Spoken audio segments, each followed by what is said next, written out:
A história de Ordis é imersa em segredos e mistérios.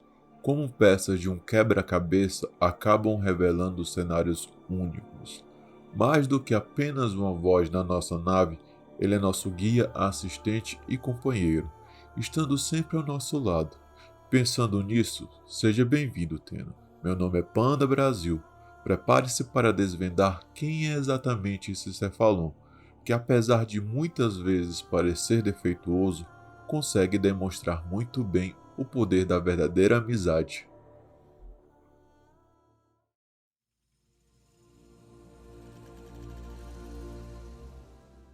Conforme conseguimos reunir as memórias de Ordis, coletando os fragmentos de Cefalon espalhados por todo o sistema de origem, a consciência de Ordan Caris se manifesta. A partir desse momento, sua antiga personalidade começa a explicar sobre o seu passado. Ordan Caris era um mercenário e membro de um clã de guerreiros, o melhor dos melhores que serviu o Império Orokin. Nesse momento, ele diz ser um plug de osso, uma honra dada aos guerreiros mais destacados do seu grupo, explicando que 2 ossos irregulares, colhidos da sua coxa, foram cultivados e então cravados na sua nuca. Tais ossos poderiam ser usados como armas, mas ao serem retirados de sua base, o sangramento tornaria a sua morte iminente. Caris fez inúmeras missões para os Orokins. Seus feitos como guerreiro se tornaram notáveis, chegando ao ponto que ganhou o título de Besta dos Ossos, um nome que despertava medo e respeito em todos que ouviam. Apesar da fama, Caris era atormentado pelas memórias do seu passado, torturado por tudo o que já tinha feito às suas vítimas. Recordava dos gritos, das lágrimas e todo o sofrimento que causou. Além da tortura das memórias do passado, Caris tinha uma doença incurável que logo causaria a sua morte. Em um dia especial em comemoração do seu valor, os Orokins o convocaram para elogiar suas realizações. Antes de conhecê-los, ele foi preparado, e aqui ele diz que tem uma aparência muito feia, e por isso que quando entra no salão é olhado com desgosto. Caris, nesse momento, engole todo o seu ódio pelos Orokins. Enojado e furioso, com os sinos tocando no salão e o coro preparado para elogiar a sua performance. Mas ao mesmo tempo, ele sente medo da possibilidade de ser hipnotizado pela incrível aparência dos Orokins. Afinal, ele nunca havia visto um tão de perto, mas já tinha ouvido falar da sua incrível aparência e beleza. Nesse momento, Caris pensa: lembre-se do seu propósito. Após o coro intitulado A Besta dos Ossos, o mesmo nome dado ao título que carregava, um homem Orokin se aproximou com uma garrafa vermelha em sua mão. Caris fica incrédulo quando viu sua aparência perfeita, ficando até com o rosto corado diante de uma beleza inigualável. Levantando a garrafa, ele anunciou que estava aceitando Caris como um dos membros dos Orokins, elogiando por todos os seus feitos. A princípio, Caris não consegue acreditar nisso e fica surpreso, pois ele seria uma das poucas pessoas que já teve a oportunidade de ascender à classe Orokin, se juntando a uma elite imortal e eterna. Essa proposta seria muito tentadora, principalmente para alguém que já tinha seus dias contados. A promessa da imortalidade poderia ser sua última salvação.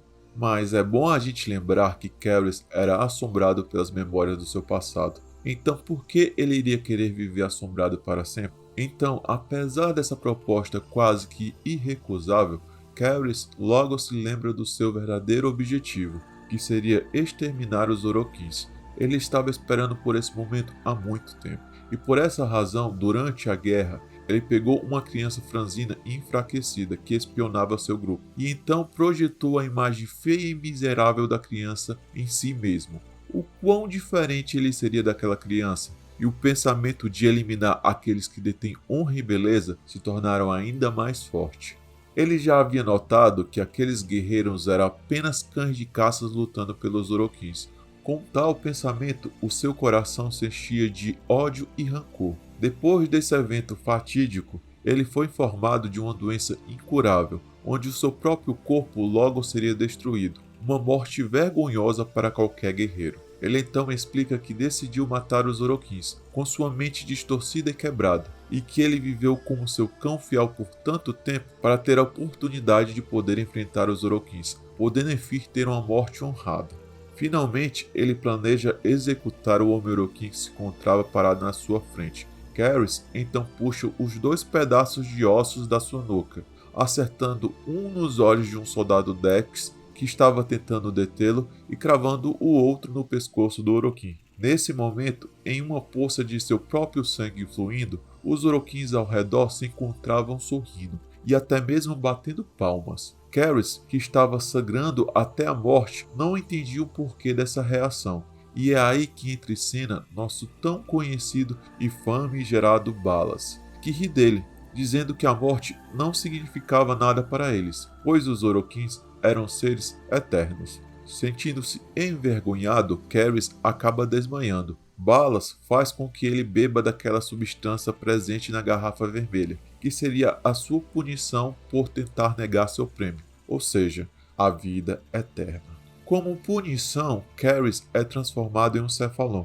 um mordomo servindo ao Operador, em um estado onde todas suas memórias e emoções foram ajustadas. E se a gente parar para pensar um pouco, pegando o nome do meio de Ordan Caris, a gente consegue obter o nome do nosso fiel amigo. Em outras palavras, Ordan Caris se tornou Ordis. A natureza vingativa e sanguinária de Ordan Caris foi domesticada e transformado no antecioso Ordis, que teve algumas partes de sua memória e personalidades enterradas. A confiança e o amor infinitos pelo seu operador foram assim plantados, tornando o Cephalon Ordis mais útil ao seu propósito, de servir e proteger o Tenno. Como tal, Ordis auxiliou o operador durante a Velha Guerra, mas gradualmente acabou recuperando sua vida como um guerreiro, enquanto assistia às batalhas sangrentas dos Warframes. Depois disso, quando o operador entrou em um estado de hibernação durante o segundo sonho, um longo tempo se passou. Ordis então partiu em uma busca pelas suas antigas memórias e se lembrou completamente do seu passado, da besta dos ossos. Incapaz de suportar a lacuna entre sua confiança e amor pelo seu operador como Cephalon e a sua insanidade como Ordan Caris, ele tentou cometer suicídio, programando para se autodestruir. Mas quando se lembrou do fato que precisava ajudar o operador, finalmente percebeu que acabou sendo conquistado por aquela criança que o fez lembrar da sua antiga vida. Porque se a gente parar para pensar um pouco, as crianças das Ahriman ficaram traumatizadas com o massacre que cometeram ao matar os adultos que se encontravam enlouquecidos durante o colapso da nave pelo vazio, e assim como Caris, se sentiam assombrados por suas ações do passado. Além disso, a própria convivência com Tenno durante as aventuras da Velha Guerra acabou despertando um verdadeiro sentimento de amor por essas crianças, nutrindo uma sensação de proteção e zelo pelo seu amado operador. Quem sabe até mesmo um sentimento paterno. E tais sentimentos, com suas memórias recobradas, não eram frutos de uma simples programação que foi implantada, mas sim da verdadeira admiração e respeito que foram forjadas no calor do tempo. Então, como sua escolha, ele resolve parar a contagem regressiva, quando ela estava em milímetros da sua morte. Ordis não queria que o operador acordasse um dia e visse a personalidade raivosa de Caris, então decidiu esconder essas memórias em fragmentos de um passado. Especula-se que a consciência de Caris, que permaneceu muito pouco, disse para ele não reviver essas memórias. E durante o segundo sono, Ordis aguardou ansioso naquela nave vazia, com as lembranças de uma criança que um dia o tornou hesitante. Mais do que isso, deu a ele um novo propósito na sua vida.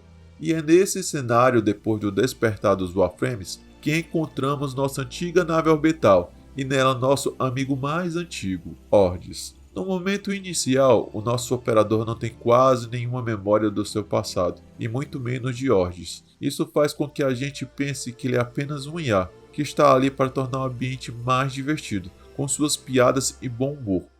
Operator, the sentients are not laughing at my jokes. Did they adapt to my humor? Conhecemos melhor sobre os Cephalons quando Simaris pede nossa ajuda durante os eventos do Novo Estranho. Ele percebe que Ordis é um Cephalon da série 2, considerado bem antigo. Simaris fica impressionado com sua habilidade, oferecendo a ele a chance de se tornar administrador do seu santuário. Durante a missão, sentimos os sentimentos conflitantes do nosso companheiro. Ele acredita não ser adequado a continuar servindo ao Operador, sentindo-se defeituoso. No entanto, no final da missão, quando ele considera a segurança do Operador sua prioridade, ele compreende finalmente e afirma ser, antes de tudo, o Cephalon do Operador, decidindo continuar na nossa nave. I am Ordis, Ship Cephalon. I serve the operator. I make new memories.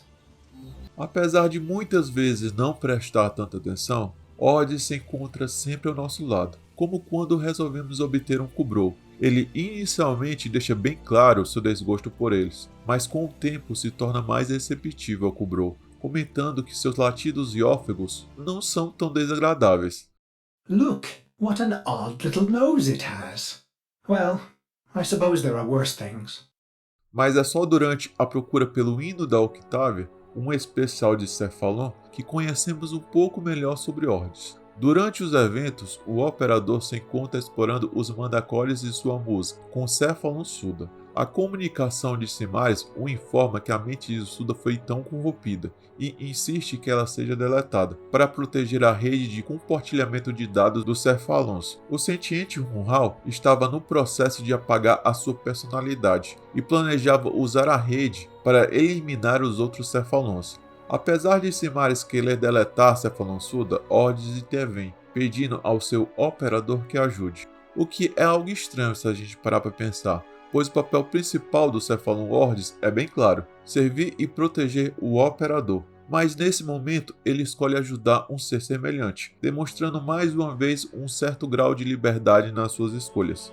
Agora, em uma torre Orokin, Ordis tenta tocar o hino de Octávia, para recuperar a personalidade de Suda, mas Hunhal o persegue implacavelmente. No meio da batalha feroz, Hunhal chama Ordis de besta dos ossos, Ordan Caris, dizendo que essa é sua natureza, e tenta oprimi-lo mentalmente. Eventualmente, ele consegue tocar o hino, tentando se conectar diretamente com Suda, mas acaba perdendo contato com ela. No final, Ordis falhou em salvar Suda, e até mesmo foi corrompido no processo. E é nesse momento que acabamos recebendo a seguinte mensagem automática. Olá, Operador.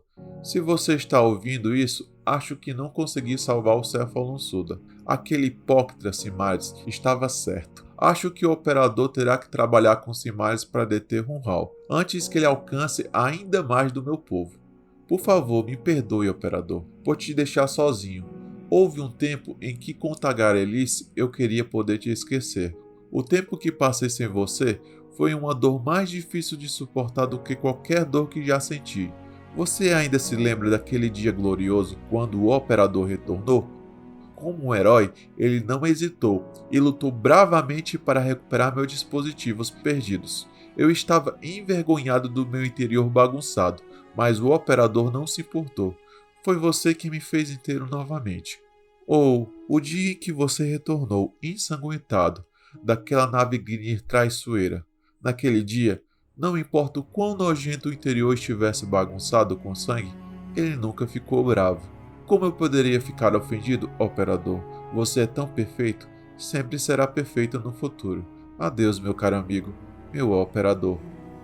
Entretanto, quando pedimos a ajuda de Simaris para acessar o espaço de dados de Suda, iniciamos o toque do hino de Octávia, e nesse momento nosso incrível companheiro entra em cena.